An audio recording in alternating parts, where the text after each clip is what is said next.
Hai semua, Assalamualaikum dan selamat sejahtera bertemu Cikgu Hafarawati binti Adam hari ini dalam mata pelajaran sains tajuk kuantiti fizik dan unitnya. Okey, tajuk pembelajaran kita hari ini adalah peraturan dan langkah-langkah keselamatan dan kuantiti fizik dan unitnya.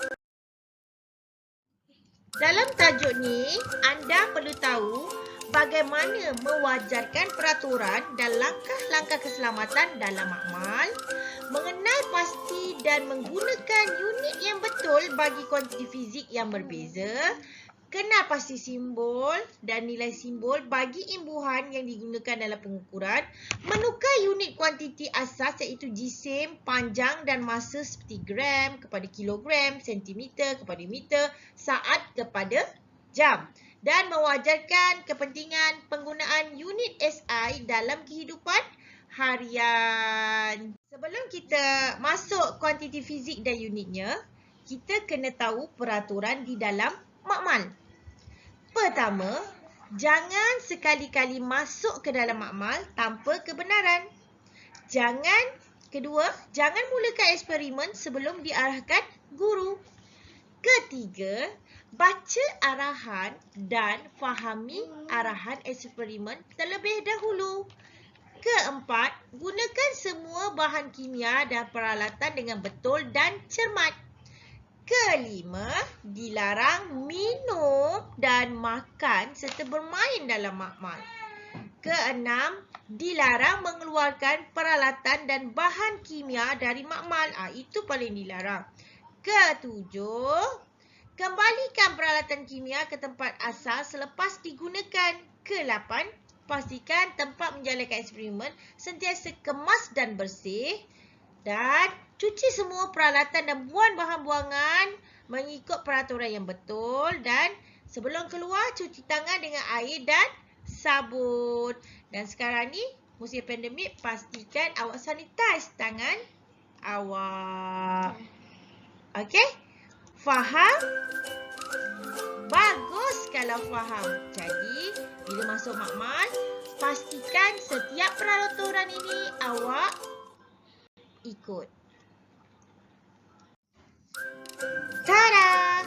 Jangan halakan hujung tabung uji ke arah diri sendiri dan orang lain.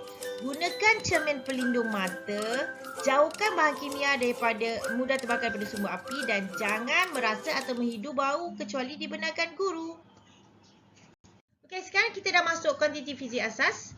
3 perkara yang awak perlu tahu: kuantiti asas, unit SI dan simbol unit. Kuantiti asas fizik seperti panjang, jisim, masa, suhu, arus elektrik. Kalau unit SI, meter, kilometer, meter, kilogram, saat, Kelvin, ampere. Ikut dia punya kuantiti fizik. Okey? Dan simbol unit ni adalah ringkasan untuk unit SI. Unit SI ni sama seluruh dunia. Dekat Amerika pun pakai unit SI, dekat Malaysia pun, dekat Jepun pun sama. Okey? Dia tak boleh berbeza sebab kalau berbeza akan susah untuk pertukaran. Masa kat sini kalau awak pakai saat dekat Malaysia. Kalau kat orang putih pakai lain pula. Detik ke apa kan dah susah kan. Jadi semua sama. Faham? Okey, saya harap anda faham. Okey, kalau tak boleh rujuk buku teks. Muka surat 15. Okey, ini adalah nilai imbuhan dan simbol untuk nilai unit kuantiti fizik. Okey, imbuhan awalan giga, mega, kilo sampailah nano. Simbol dia awak kena tengok. Okey, ni ada dalam buku teks muka surat 16. Nilai giga ada 1 juta. Mega ada 100,000. Okey. Dan ni nilai dia giga ada X10^9. Sampailah nano. Ini awak kena hafal. Kepentingan unit piawai dalam kehidupan harian. Kita akan memahami dan menyeragamkan unit yang berbeza bagi kuantiti fizikal yang digunakan di negara berbeza. Lebih mudah membuat perbandingan bagi perkara yang melibatkan pengukuran, memperbaiki komunikasi, memahami kajian dan eksperimen saintifik di negara lain, memudahkan perkongsian maklumat dan pemindahan ilmu dan teknologi. Okey, ini ada sedikit maklumat tambahan.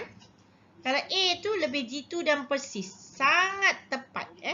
Darjah keampiran nilai pengukuran dengan nilai sebenar. Kalau persis tapi tak jitu tu, kalau persis apa? Kebolehan alat pengukuran untuk mengukur suatu kuantiti secara konsisten. Tu persis kedudukan dia. Kalau jitu tapi tak persis, kedudukan dia dah tak jitu dan tak persis. Kalau kepekaan, maksudnya alat pengukuran untuk mengesan perubahan yang sangat kecil dalam kuasa yang diukur. Okey, akhir sekali, kita dah habis belajar. Jadi saya nak awak jawab soalan link Google form yang saya bagi tu. Dan saya ada bagi crossword dan game sikit. Lepas tu dan saya nak awak jawab buku teks muka surat 18 praktis formatif 1.3. Okey.